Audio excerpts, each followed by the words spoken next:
یہ تھپڑ مجھے ذہنی ٹارچر کرنے کے لیے۔ ابھی وہ ایک تھپڑ اور مارتی کہ عالم نے اس کا ہاتھ وہی فضا میں ہی روک دیا اور گما کر اس کی پیٹھ اپنے سینے سے لگائی اور بازو اس کے پیٹ پر باندھ دیے۔ جانتی ہو اس لمس کو، تمہارے غصے کو کتنا مس کیا میں نے۔ وہ مسکراتا اس کے کان میں بولا۔ عرش کو تو اس وقت وہ کوئی پاگل لگا جو اس کے تھپڑوں پر غصہ ہونے کے بجائے اس پر خوش ہو رہا تھا۔ تم اس کے حصار کو توڑتی۔ وہ پھر کچھ بولنے لگی جب اس نے اس کے الجھے بالوں کو سائڈ کرتے وہاں اپنی ناک سہلائی اور گہرا سانس بڑھا۔ تمہیں تو کسی پرفیوم کی ضرورت ہی نہیں ہے، تمہارا تو پسینہ ہی اتنا خوشبودار ہے۔ اس نے دوبارہ سانس کھینچا اس کی گردن سے۔ مجھے کڈنیپ کر کے تم مجھے اپنی ماں کے پاس جانے سے نہیں روک سکتے۔ اس کے لمس پر وہ نفرت سے بولی۔ کس ماں کے پاس؟ اس نے گردن سے چہرہ اٹھا کر پوچھا۔ او اچھا، اس ماں کے پاس؟ اس نے یاد آتا کہا، لیکن وہ تو میرے پاس ہے۔ تمہیں کیا ضرورت ہے وہاں جانے کی؟ میں لے چلتا ہوں وہاں، لیکن ایک شرط پر کہ تمہیں جیسا میں کہوں گا تم ویسا ہی کرو گی۔ کیا مطلب ہے گھٹیا انسان؟ مجھے کڈنیپ کر کے تمہارے دل کو ٹھنڈ نہیں پڑی جو میری ماں کو بھی کر لیا؟ وہ چلائی، زور لگا کر اس کا ہزار توڑ کر دور کھڑی ہوئی۔ اس کے تو تن من میں آگ لگ گئی تھی اس گھٹیا انسان کی بات سن کر۔ نہیں، وہ بھی اس معاملے کو رفع دفع کر کے ڈالو کا دل میں زومانی ہوا بکواس بند کر اپنی بتاؤ مجھے کہاں ہے میری ماں؟ تم نے کچھ کیا تو نہیں انہیں؟ میں تمہاری جان نکال دوں گی۔ اور مرزا اگر میری ماں کو ایک خروش بھی آئی تو اس کے گربان کو پکڑے وہ داڑھی۔ کچھ نہیں کیا تمہاری ماں کو، اور یہ تو وقت بتائے گا کہ جان کس کی نکلنی ہے، میری یا پھر کسی اور کی۔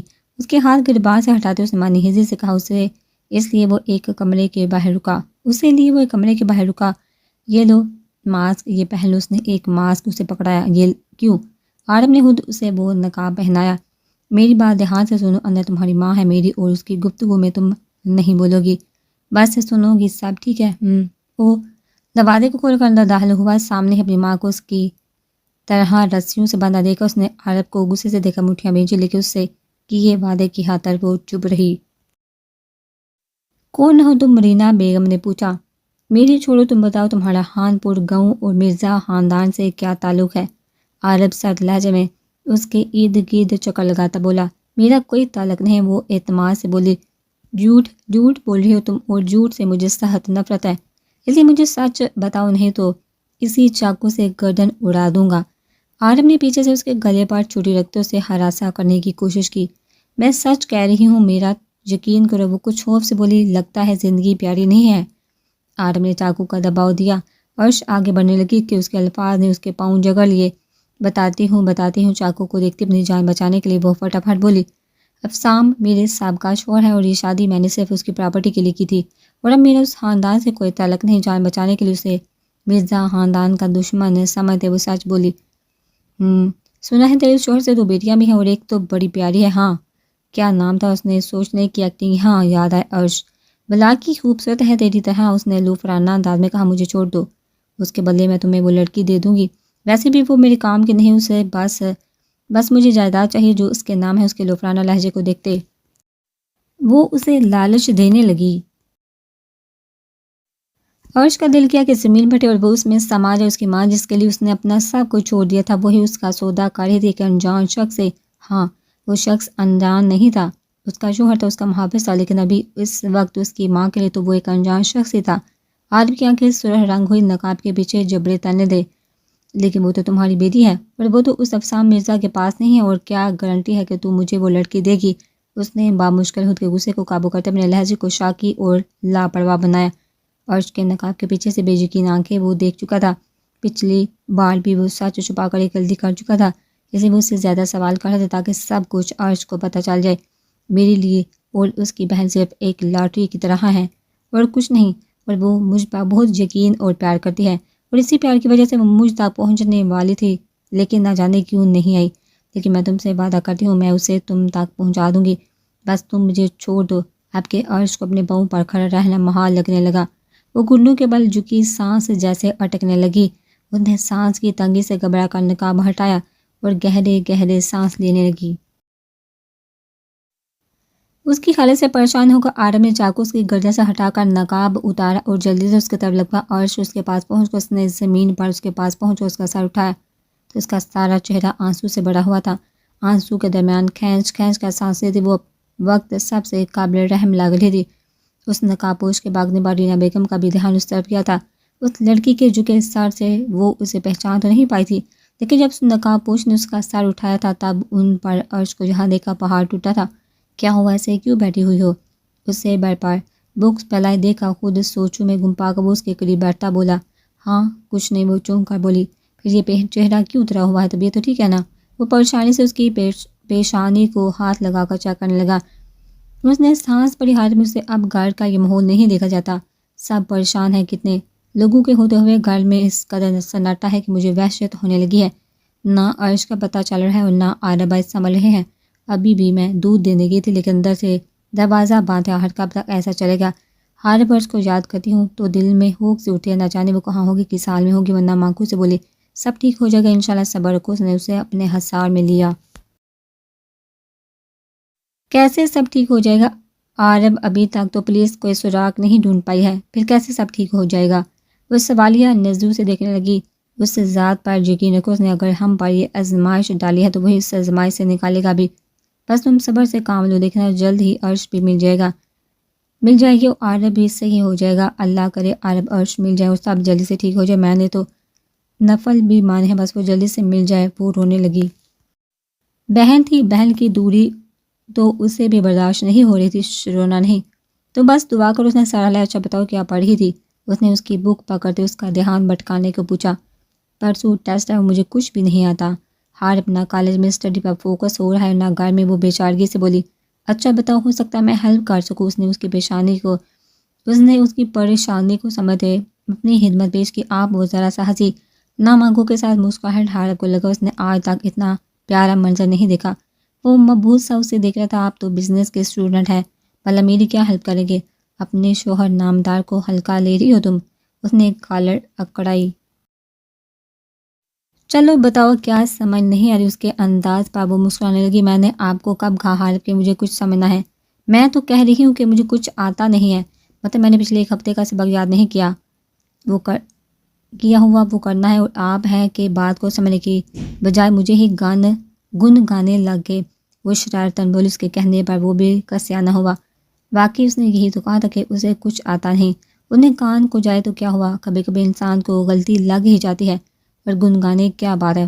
مجھ میں ہے تو گا رہا ہونا، تمہیں نہیں ہے اس لیے تم نہیں گا رہی اپنے گن۔ وہ گھوٹا ہوا بولا، اچھا تو وہ کون ہے گن؟ اس نے مسکراہٹ چھپا کر گن پر زور دیا، جس سے میں انجان ہوں۔ ویسے گن تو بہت سے ہیں لیکن ایک گن سے تو تم زیادہ اچھے سے واقف ہو، وہ زبانی ہوا۔ وہ لہجہ بھی گمبھیر تھا۔ مجھے تو ایسا کوئی گن نہیں یاد ہوا۔ اس نے ناک چڑھائے۔ ارے یہ کیا بات کر دی تم نے بیگم، مطلب اب مجھے تمہیں یاد لانا پڑے گا، بٹ اٹس اوکے۔ اس نے دونوں بازو سے تھامے بیڈ پر لٹاتے بولا، یہ کیا کر رہے ہیں حارب؟ اسے خود پر جھکے دیکھا ہراساں ہوئی۔ تمہیں اپنے گن بتانے لگا ہوں جو تم اس وقت بھول گئی ہو، نتھنگ ایلس۔ اس کی کان کی لو کو شہادت کی انگلی سے چھیڑتے اس نے اس کے کان میں باری سرگوشی کی۔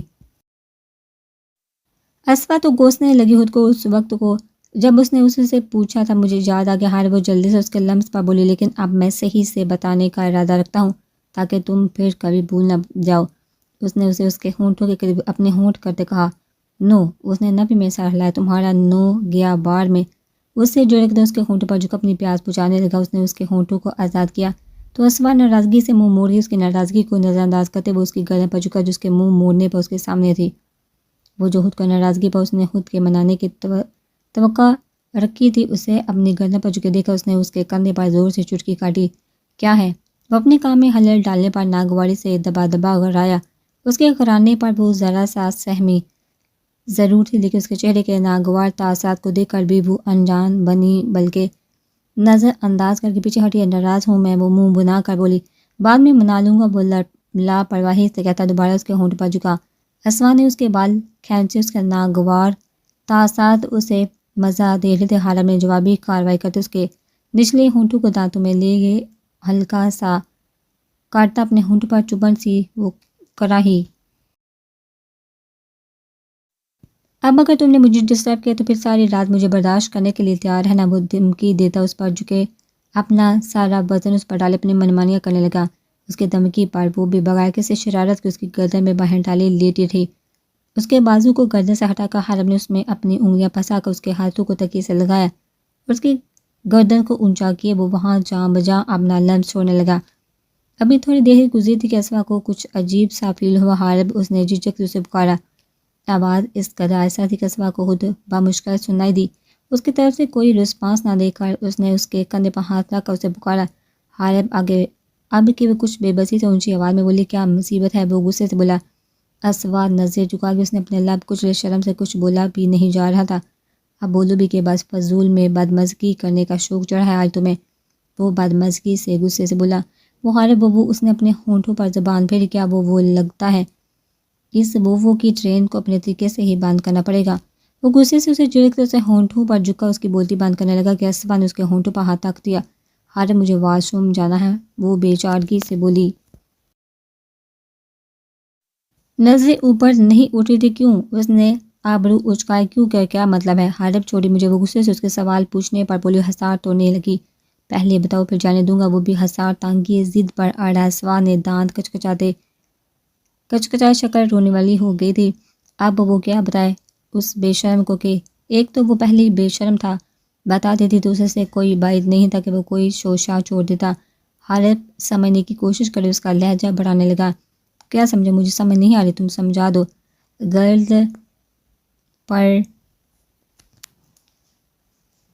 گرلز پرابلم ہے، اب چھوڑی مجھے۔ وہ غصے سے دبا چلا کر بولی۔ اس کے حسار کھولنے پر وہ روتی واش روم میں بھاگی۔ وہ باہر آئے تو وہ کمرے میں نہیں تھا۔ وہ نڈھال جسم کے ساتھ بیڈ پر لیٹ گئی۔ تھوڑی دیر بعد اسے دروازہ بند ہونے کی آواز ہوئی، پھر اس کی موجودگی محسوس ہوئی، لیکن وہ کوئی بھی رسپانس دیے بغیر اس کی طرف سے کروٹ لیے لیٹی رہی۔ اسوا میری جان، اس نے اس کے ساتھ بیڈ پر بیٹھے اس کی پیٹھ کو دیکھتے پیار سے پکارا، لیکن وہ چپ لیٹی رہی۔ اسوا اب کے اس نے پکارنے کے ساتھ اس کے پاس نیم لیٹے سر کو اونچا کر کے اس کی اسٹائل فیس دیکھتے پکارا، حارب تنگ مت کرے مجھے، وہ غصے سے بولی۔ حارب کو اس کے لہجے میں غصے کے ساتھ نمی بھی محسوس ہوئی۔ اسوا میری جان، رو کیوں رہی ہو؟ زیادہ درد کر رہا ہے کیا؟ وہ متفکر سے اس کا روح اپنی طرف کیے پوچھنے لگا۔ مجھے آپ سے بات ہی نہیں کرنی حارب، اس لیے تنگ مت کرے مجھے۔ وہ دوبارہ کروٹ لے گی۔ لیکن میں نے کیا کی ہے آپ نے؟ وہ غصے سے بولتی۔ رکی، کیا میں نے کچھ نہیں؟ وہ غصہ جنجلاہٹ میں پھاڑ کھانے کو دوڑی۔ اگر تم اس لیے غصہ ہو کر میں نے تم سے وجہ بلوائی تو مجھے نہیں پتا تھا کہ یہ وجہ ہوگی۔ مجھے تو یہ تھا کہ تم جان کا مجھ سے دور ہونے کے لیے بہانہ ڈھونڈ رہی ہو۔ وہ وضاحت دینے لگا۔ وہ تھا بھی ایسا ہی، اور اس میں کوئی بری بات نہیں، نہ شرمندہ ہونے کی ضرورت ہے تمہیں۔ یہ تو اللہ کا نظام ہے، اور پھر سبھی شوہروں کو، بلکہ شوہروں کو کیا آج کل کے سبھی لڑکوں کو پتہ ہوتا ہے اس کا۔ وہ لاپرواہی سے بولا۔ حارب حفظ غصے سے اس نے مکہ اس کے کندھے پر مارا۔ اسے چھوڑو، بتاؤ درد ہو رہا ہے کیا؟ ہاں۔ اس نے سر ہلایا۔ شاباش، یہ چائے اور انڈا کھاؤ۔ اس نے سائڈ ٹیبل سے ٹرے میں رکھا چائے کا مگ اور انڈا اس کے آگے کیا۔ اسوا نے تشکر سے اسے دیکھا۔ وہ لیٹنے لگی کہ حارب نے اسے کروٹ کے بجائے الٹا لٹائے کہ وہ بخلاتی اٹھنے لگی۔ کچھ نہیں کر رہا میری بخلائی بیگم، اس نے شرارت سے اس کے کان میں کہا اور ہیٹ بیگ اس کے کمر پر رکھا۔ اسوا کو اس کی گرمائش سے سکون ملا۔ یہ کیا ہے؟ اس نے سر اٹھا کر دیکھنا چاہا۔ اسے شرم بھی آ رہی تھی، لیکن کچھ درد اور کچھ پھر اس کے محرم ہونے کا سوچتی لیٹی تھی۔ ہیٹنگ بیگ سے تمہیں درد نہیں ہوگی۔ اس نے مسکرا کر کہا، اچھا بس کر دے حارب، اب ٹھیک ہوں میں۔ اس نے ذرا سا مسکرا کر کہا کہ وہ اسے سر پر رکھتا خود بھی اس کے برابر لیٹ گیا اور اسے کھینچ کر اپنے حصار میں لیا۔ اسوا بھی مزاحمت کیے بغیر اس کے سینے پر سر رکھ کر لیٹ گئی۔ تھینک یو حارب، اس نے مسکرا کر شکریہ ادا کیا۔ اینی تھنگ فار یو مائی لو، اس نے اس کی پیشانی پر لب رکھے۔ اسوا نے سکون سے آنکھیں موندی۔ کوئی اسوا سے پوچھتا کہ اس کے لمس کس قدر سکون تھا۔ بے شک ایک محرم کا دوسرے محرم میں ہی سکون پوشیدہ ہے۔ وہ پریشانی سے اس کا چہرہ تپتپا رہا تھا، لیکن اس کی آنکھیں صرف ایک ہی جگہ کو گھور رہی تھی۔ اس کے تھپتپانے پر اس نے سر اٹھا کر ایسی نظر سے اسے دیکھا کہ عارب چھلنی ہو گیا۔ اس قدر دکھ اس کی آنکھوں میں ہلکورے لے رہا تھا۔ عارب کا ہاتھ اپنے چہرے سے ہٹا کر اٹھی اور ناک کو آذین سے پونچھ کر وہ لڑکھڑاتے قدموں سے وہ حیران و شاک سی رینا بیگم کے پاس آئی۔ آئی ایم اے بگ فول نا، وہ روتی آنکھوں سے ہنسی۔ اس کی ہنسی میں کیا کچھ نہ تھا، اپنے عزیز رشتے کی نفرت کا دکھ، بے اعتباری کی کرچیاں۔ آپ تو مجھ سے پیار کرتی تھی نا؟ وہ امید سے پوچھی تھی۔ بلکہ ویٹ، کیسا پیار؟ آپ کو تو مجھ سے نہیں، پراپرٹی سے پیار تھا نا؟ اس لیے تو آپ نے ڈیڈ سے شادی کی تھی؟ وہ روتی پوچھ رہی تھی یا پھر اپنا مذاق اڑا رہی تھی؟ آپ نے ایسا کیوں کیا؟ آپ ایک دفعہ اس کے گلے میں آنسو کا پھندا لگا، اس نے گہرا سانس لیا، ایک دفعہ مجھے کہہ دی تھی کہ مجھے پراپرٹی چاہیے، دبا خدا میں اف تک نہ کرتی، کیونکہ مجھے تو آپ کی محبت چاہیے تھی، میں تو آپ کی شفقت پیار محبت بڑے لمس کی تڑپی ہوئی تھی۔ وہ کچی ہوئے دل سے بولی، اچھا سنیے، اس نے آنسو رگڑے، آپ نے مجھے ماں والا تھوڑا سا اس نے انگوٹھے اور انگلی کی پور کو ملائے، پیار دے دے، میں ابھی اپنے نام ساری پراپرٹی آپ کے نام کر دوں گی۔ وہ کسی چھوٹے بچے کی طرح روتی اپنے حصے کی محبت مانگ رہی تھی۔ عارف مٹھیاں بینچے بے بسی سے اس کا یوں محبت کی بھی مانگنا دیکھ رہا تھا، اس کا یہ روپ، یہ فرادے کنوں سے اندر سے گال کر رہا تھا۔ بیٹا، وہ کچھ بولنے لگی، بیٹا، واو، وہ تالیاں بجاتی ہنسی، کاش آپ کی اصلیت میں سامنے نہ آتی تو یش آپ کے پیار سے بیٹا کہنے پر دنیا کی ساری خوشیاں محبتیں پاؤں تلے روند کر آ جاتی۔ وہ غم کی مورت بنی بولی، بلکہ میں تو ساری محبتیں ٹھکرا کر آ گئی۔ کس کے لیے؟ صرف ماں کے لیے۔ اس نے ماں پر زور دیا اور کہہ کر لگایا، عرش، عارب نے بے بسی سے اسے پکارا، آج بول لینے دو عارب، نہیں تو یہ ناسور میرے دل کو، میری سانسوں کو کھا جائے گا۔ وہ بے بسی سے نام آنکھوں سے اسے دیکھ کر التجا کرنے لگی۔ عارب کو لگ رہا تھا جیسے عرش نہیں، وہ خود بے بس ہو۔ ماں لفظ کا پتہ نہیں، بلکہ آپ کو کیسے پتہ ہوگا؟ لیکن جانتی ہیں، مجھے بھی نہیں پتا۔ وہ ہنسی، لیکن اتنا جانتی ہو کہ ماں وہ عظیم ہنسی ہوتی ہے جو اپنا پیٹ کاٹ کر بھی بچوں کو کھلاتی ہے۔ کہ میں ایک ماں کے پاس ہی آئی تھی، لیکن پتہ ہے وہ ایک ناگو نکلے جو وقت پر اپنے بچوں کو بھی نکلنے سے پہلے نہیں سوچتی، کیونکہ اسے صرف اپنی پڑی ہوتی آنکھ میں مسلسل برس رہی تھی۔ پڑی، اس نے اپنے ماتھے پر ہاتھ مارا، میں بھی تو آپ کو ماں کے بارے میں بتا رہی ہوں، جبکہ میں تو خود باپ کا احترام نہ کر سکی۔ ہا ہا ہا، کیا کہنا سنائے، میں نے اس شخص کو کہہ کر لگاتی، وہ رونے لگی۔ کیا جانتی ہے اس شخص کی آنکھوں میں نے اپنے لیے نفرت نہیں دیکھی، ہمیشہ محبت دیکھی ہے۔ وہ نام آنکھوں سے مسکرا، بس ایک غلطی ان سے ہو گئی کہ وہ حالات کا مقابلہ کرنے کی بجائے یہاں سے بھاگے، لیکن اس میں ان کی بھی غلطی نہیں ہے۔ پیار میں ڈسا گیا انسان کسی بھی قابل نہیں چھوڑتا۔ میں بھی ڈس گئی ہوں، میرا بھی اعتبار ٹوٹا ہے، میرا بھی سانس گھٹا ہے، میرا بھی دل کرا ہے کہ میں یہاں سے بھاگ جاؤں، کہیں دور چلی جاؤں جہاں کوئی نہ ہو سے پرش ہو، اس کی ذات نہ اس کی غلطیاں ہوں، نہ اپنوں کا دھوکا۔ رینا بیگم تو کچھ بولنے کے قابل ہی نہیں رہی تھی۔ اچھا ایک بات تو بتائیے، وہ آنسو صاف کر کے ان کے پاس بیٹھی، کہ آپ کا دل ایک دفعہ بھی نہیں کانپا تھا جب آپ نے اس نے عارف کی طرف اشارہ کیا، مجھے دینے کو حامی بڑی تھی، جیسی بھی ہے آپ کا جو بھی پیشہ ہے، لیکن ہے تو آپ میری ماں نا، تو کیا ایک دفعہ بھی آپ کے ضمیر نے نہیں روکا تھا؟ بس اس کا جواب دے دیں، پھر میں آپ سے کچھ نہیں پوچھوں گی۔ نہ جانے سب جانے کے بعد بھی وہ کیا امید دل میں لیے بیٹھی تھی اس عورت سے؟ نہیں، میرے لیے تم صرف میرے لیے ایک لاٹری ہو، بس، اس سے زیادہ کچھ نہیں۔ وہ انتہائی عام سے لہجے میں بولی، جیسے وہ اپنی بیٹی نہیں بلکہ کسی اور لڑکی کی بات کر رہی ہو۔ عرش کے ہاتھ ان کے گھٹنوں سے نیچے گرے تھے، دل کر لایا تھا، دارے مار کر رو رہا تھا کہ کیوں یہ سوال پوچھا جو تھوڑا دل میں برم تھا، امید تھی وہ کیوں توڑ دی۔ ایک دم سے وہ پیچھے ہٹی تھی، ان کی کرسی سے اس نے اوپر دیکھا تھا کہ آسمان کیوں نہیں بٹھا تھا، ماں کا ایسا رخ دیکھا، وہ کیوں زندہ تھی، یہ سن کر اس کا دل کیوں نہیں ساکت ہوا تھا۔ وہ خود سے پوچھتی تھی، وہ ایسے ہارے ہوئے جواری کی طرح بیٹھی ہوئی تھی جسے اس کا سب کچھ لوٹ گیا ہو۔ ہاں، لوٹا ہی تو تھا، ایک ماں پر سے اس کا یقین اٹھ گیا تھا، برم ٹوٹ گیا تھا، اور کیا لوٹنا باقی تھا اسے۔ اس حال میں بیٹھے دیکھا وہ اس کی طرف بے چینی سے بڑھا۔ عارف نے کچھ بھی نہیں کہا تھا، بس اس کے پاس نیچے بیٹھ کر اسے ہسپتال میں لیتے اپنے ہونے کا احساس دلایا تھا۔ کچھ دیر اسے اپنا احساس دلا کر اس نے اس سے علیحدہ کیا تھا۔ اب وہ رو بھی نہیں رہی تھی، بس ساکت سی بیٹھی ہوئی تھی۔ جن لوگوں نے تمہارے ساتھ برا کیا، ان لوگوں میں بہت بری سزا دوں گا، میری جان، تم خود کو سنبھالو۔ عرش نے اس کی بات پر سر اٹھایا تھا۔ نہیں، نفی میں سار لاتی وہ دوبارہ رینا بیگم کی طرف مڑی تھی۔ آپ جیسے بھی ہیں میری ماں ہے، آپ نے نہ سے، لیکن میں نے سچے دل سے آپ سے محبت کی، آپ کی عزت کی ہے، اس لیے یہ دل ابھی بھی آپ کے دھوکے کے باوجود آپ کو سزا دینے کا روادار نہیں ہے۔ وہ رکی، لیکن آج سے میرے دل میں نہ نفرت کا جذبہ ہوگا نہ محبت کا۔ آج سے عرش مرزا آپ کو اپنی محبت سے آزاد کرتی ہے، آج سے آپ میرے لیے مر گئی، میں آپ کے لیے اپنا خیال رکھے گا۔ انہوں نے جھکا ان کے ماتھے پر بوسے محبت سے بوسہ دیا، آنسو لڑک کر گال پر گرا جس سے اس نے جلدی سے صاف کر لیا۔ جانتی ہوں یہ سب کہنا آسان ہے لیکن کرنا مشکل، لیکن پھر بھی میں پوری کوشش کروں گی کہ جلدی آپ کی محبت کو دل سے نکال سکوں۔ ان سے کہتی وہ مڑی، انہیں کچھ مات کہنا، انہیں جو بھی کیا ان کا اپنا عمل ہے، لیکن میں انہیں سزا دے کر بیٹی جیسے رشتے کو ان کی طرح پامال نہیں کر سکتی، اس لیے انہیں چھوڑ دو۔ ضبط سے سر آنکھوں سے وہ عارف کو کہتی کمرے سے بھاگ گئی۔